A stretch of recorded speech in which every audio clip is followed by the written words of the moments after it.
Thank you once again for making Locked On Cougars your first view and or listen of the day. Cannot thank you guys enough for your support of the podcast. We have seen just absolutely gargantuan numbers in terms of downloads, views, likes, comments.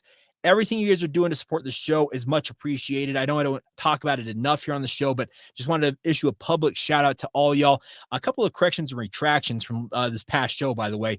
I did make a gaffe, and I apologize for not looking into this because they did mention on the broadcast that BYU is 8-0 for the first time since 2001.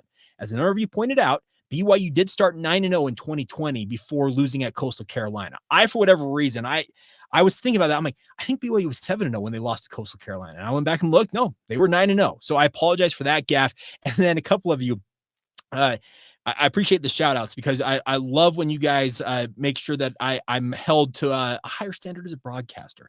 A couple of you sent me links and said, hey, Jake, use the term awry on the show. You pronounced it Owry. Now, I tried to get away with it. I admit this. And something that David James, who I work with on a daily basis on DJ and PK, I'm the producer of that show. I've been so for a decade. He has a penchant for mixing two words at the same time and coming out a little bit weird. I had that same gaffe happen. I had an idea of, I think, all the time and then awry in my head, and it came out Owry.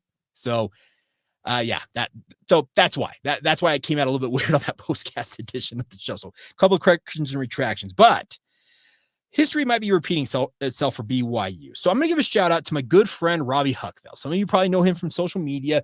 I call him the Rain Man because he is absolutely got just an impeccable memory when it comes to BYU football history. I can throw random dates, random games, times, scores at him, and more often than not, in literal seconds, he can name exactly what I'm talking about when it comes to BYU football.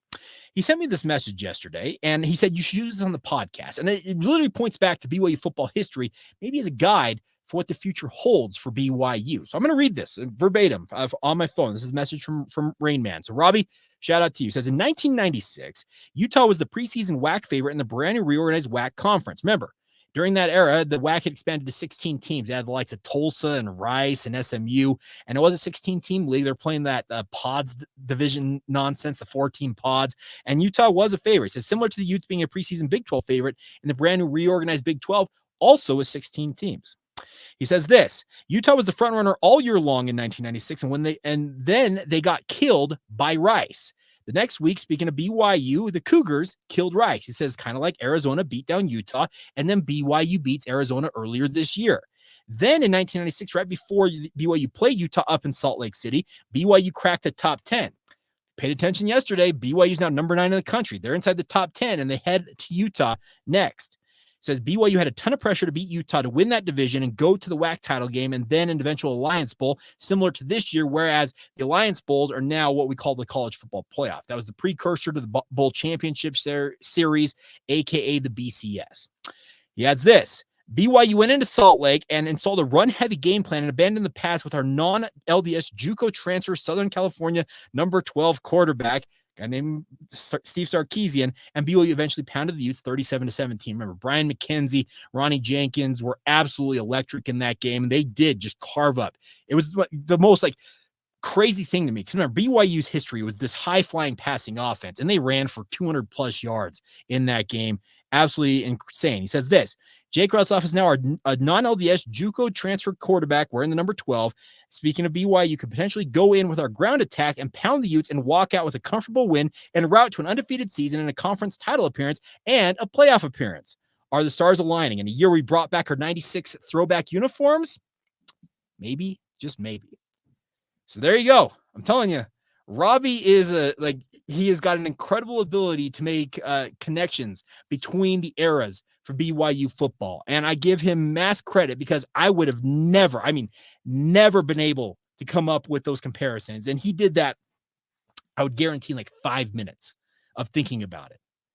But is history going to repeat itself? Are we going to watch BYU football go to Rice-Eccles Stadium and emerge victorious, 9-0 on the season, move up in the national polls once again? And unlike 1996, this is the only change that I think would change here. is that the alliance back in the 90s was built specifically to keep programs like BYU at bay and keep them from competing for national championships. In 1996, also BYU already had one loss on the season at this point. Remember, they lost, I think, week 2 or week 3 at Washington, but then made that incredible run, setting the NCAA record for wins in a season with 14, finishing 14-1, and that incredible New Year's Day Bowl win over Kansas State, which they also celebrated not too long ago when K-State came to Provo.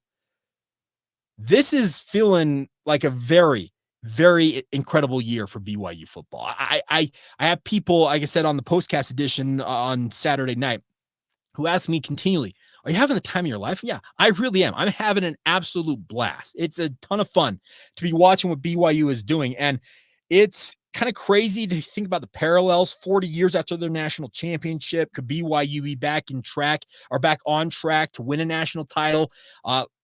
What Robbie's saying here, that 1996, kind of the hallmarks of what happened that season. They beat Hawaii to get inside the top 10, then went to Utah and absolutely stomped the Utes 37-17. Is history going to repeat itself for BYU? I think the only change, the only difference between what Robbie talked about in his comparison is that unlike 1996, when the Bull Alliance was around to keep BYU from doing what they could potentially do this year, the college football playoff exists because BYU, if they make the playoff, they have the chance to play for all the marbles, as it were. They can go win a national title. Once again, it feels premature to be putting this pressure on BYU, but the pressure is already building. Look at the national conversations around the BYU football program at this time.